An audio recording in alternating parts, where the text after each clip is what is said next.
ඔයාලා හැමෝම සාදරයෙන් පිළිගන්නවා ස්ටෝන් හුවා YouTube channel එකට. ඉතින් අද මම ගෙනාවේ VTTH episode 144 නවල් explain එක.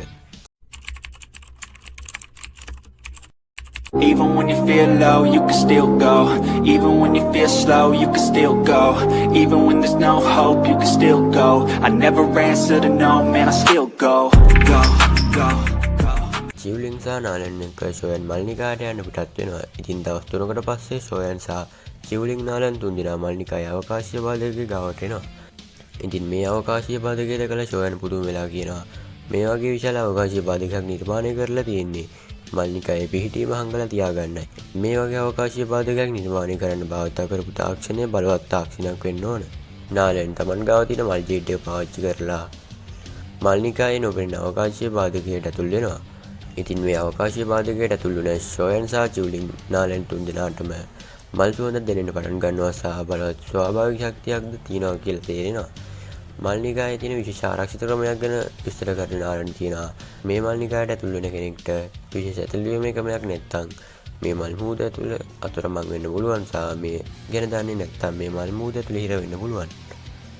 මේ මල්නිකාය ඇතුලේ දුර්ලභ වටිනා මල් වර්ග හුඟක් තියෙනවා.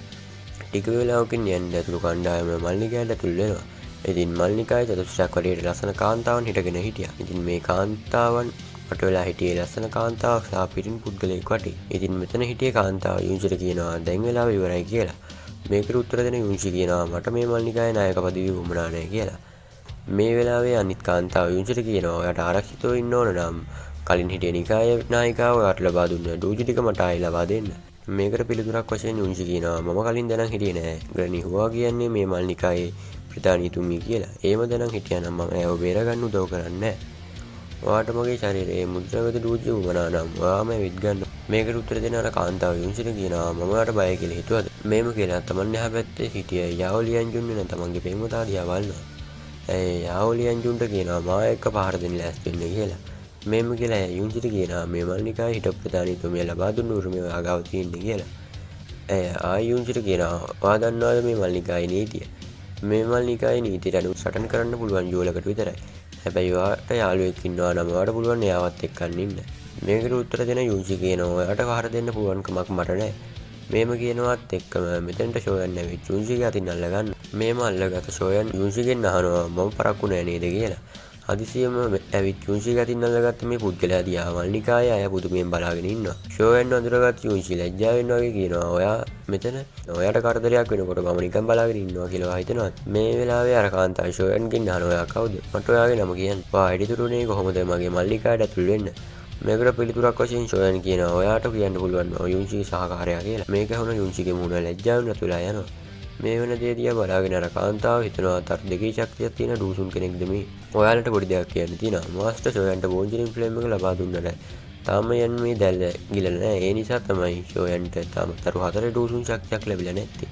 ඉතින් යුන්සි මල්නිකාය ඇතුලේ තියෙන මේ සටනට යන්ව ගාව ගන්න කැමති නැති නිසා මේක නවත්තන්න කතා කරන හදනවා. යුන්සිව නවත්තන යන් කියනවා මේ සටන මට දෙන්න. ෂෝයන්ගේ මේ සම්සුන් වචන අහන යුන්සි තිගසිලා යනවා. ෂෝයන් දිහා බලාගෙන යුන්සි හිතනවා යන් කියන්නේ ඉස්සර හිටිය මුදුම ලොක් තරුණයා නෙමෙයි. මධ්‍යම තනිස්ලාවේ පවා විශාල කීර්ති නාමයක් හිමි කරගෙන තියෙනවා. මේ සටනට මුහුණ දෙන්න තරම් මොහොත සුදුසුකම් දැනටමත් තියෙනවා. තරුණ කාන්තාව දිහා බලාගෙන ෂෝයන් කියනවා මේ සටන ඔයා ඉන්නොත් යුන්සි ගාව තියෙන ඩූජි ඔක්කොම ලැබෙනවා. හැබැයි ඔයාලා පෙරදුනොත් ඔයාට මුකුත් නැති වෙන්න මල්නිකායේ ඊළඟ නායිකාව යුන්සි වෙනවා.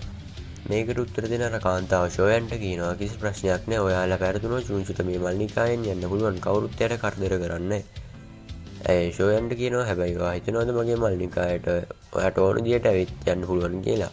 අද ඔයාට මේ මල්නිකායෙන් පිට වෙන්න පුළුවන් වුණත් මගේ මල්නිකායේ අය ජීවිත කාලෙම ඔයා පස්සේ වන්නනවා. මේකට උත්තර දෙන ෂෝයන් අයට කියනවා ඔයා එළියට නම් ෆෝලින් ස්ටාර් පැවිලියන් එක වෙනකම්ම මාව පන්නන්න පුළුවන්. මේකට කලබලෙන් උත්තර දෙන කාන්තාව ෂෝයන්ට කියනවා ඔයා ෆෝලින් ස්ටාර් පැවිලියන් එකේ කෙනෙක්ද? ෆෝලින් ස්ටාර් පැවිලියන් එකට පුළුවන් වෙලා තියෙනවා බැංෂෙන් මට්ටමේ ප්‍රවීණයෙක් බිහි කරන්න. ඒ විතරක් නෙවෙයි ඒ බැංෂෙන් තමයි මධ්‍යම තනිස්ලාවේ ඉන්න බලවත්ම ඇල්කමිස්ට් වෙන්නේ. ඉතින් යන් කියනවා මගේ නම ෂෝයන් මගේ ගුරුවරයා තමයි යාවුචෙන් මට මගේ ගුරුවරයා මල්නිකායට එන්න කලින් කිව්වා තමන්ව හඳුන්වලා දෙන්න කියලා. ෂෝයන්ගේ මේ වචන වුණ මල්නිකාවේ වැඩ බල ප්‍රධානී හුවන් ජින් සහ ඇයගේ පෙම්වතා වෙන ප්‍රෆෝනිස්කයි සෙට් එකේ යාවුයන් ජුන්ගේ මූණ වෙනස් වෙලා යනවා. මොකද මෙයාලා හිතුවේ නෑ ෂෝයන්ට මෙච්චර බලවත් පසුබිමක් ඇති කියලා. ඉතින් එකපාරටම මෙතනට එන මල්නිකායේ වැඩිහිටි වයසක කාන්තාවක් කියනවා යාවජින්ගේ ගෝලයේ ඇත්තටම එයා සැලකිලිමත් කෙනෙක්. මට අනාගතයේ වෙලාව හම්බුනොත් අනිවාර්යෙන්ම මම ෆෝලින් ස්ටාර් පැවිලෙන්න කරේනවා. ඉතින් මේ කාන්තාව හුවාජින්ට කියනවා ඔහොම ඉන්න ෂෝයන්ට කියන්න තියෙන දේ කියන්න දෙන්න. ඉතින් මේ වෙලාවේ ෂෝයන් කියනවා අපි පෙරදුනොත් ජුන්ෂිගේ ශරීරයේ තියෙන ඩූජි හුවාජින්ට ලබා දෙනවා. හැබැයි අපි දින්නොත් මල්නිකා ඊළඟ නායිකාව වෙන්න ඕනේ ජුන්ෂි කියලා. මේ වෙලාවේ යුන්ෂි ෂෝයන්ට කියනවා මට උවමනා නැහැ මල්නිකාවේ ප්‍රධානී තනතුරක්. තව ප්‍රශ්න ඇති කරන්න එපා. මේ වෙලාවේ හුවාජින්ට ෂෝයන් කියනවා මල්නිකාවේ ප්‍රධානී තනතුර ග්‍රැනි හුවා යුන්ෂිට ලබා දුන්නා. ඒක ලැජ්ජාවක් නැතුව ඇවිත් ප්‍රධානියාට අයිති ජෙට් ඕගන් එක ලබා ගත්තා. මේ වෙලාවේ යාවලි ඇන්ජුන් හිතනවා මම හුඟක් කටකතා ෂෝයන් ගැන අහලා තිනවා. ඒත් ඔහුට තියෙන්නේ තරු දෙකේ දූසුන් ශක්තියක් විතරයි. මගේ තරු 6 දූසුන් ශක්තිය එක්ක ඔහුට හැප්පෙන්න පුළුවන් කමක් නැහැ. යාවලි ඇන්ජුන් ෂෝයන්ට කියනවා යාවච්චන් නිසා මම යාව පණ පිටින් අතාරින්න. මේකට කටකොණින් හිනාවක් දාපු යෑන් ජුන්සිට කියනවා ඔයා ටිකක් පස්සට යන්න මම මේ සරණ බලා ගන්නම් කියලා. මේකට පුදුමුණ යුන්සි කියනවා ඔයා තනියම. මේ වෙලාවේ යුන්සි හිතනවා අපිට විරුද්ධව තරු 6 දූසුන් කෙනෙක් සහ තරු 4 දූසුන් කෙනෙක්කින් ඒත් යන්න තරු දෙකේ දූසුන් ශක්තියක් විතරයි තියෙන්නේ. ෂෝයන් යුන්සිට කියනවා මම මේ සරණ තනියම බලා ගන්නම්. ඔයාට පුළුවන් කමක් නැහැ තාම ඩූජි ටික පිළිපහදු කරන්න. මේ නිසා ඔයාට පුළුවන් කමක් නැහැ මේ දෙන්න එක සටන් කරන්න. මේකට පිළිතුරක් වශයෙන් යුන්සි ඔලුව ගන්නවා.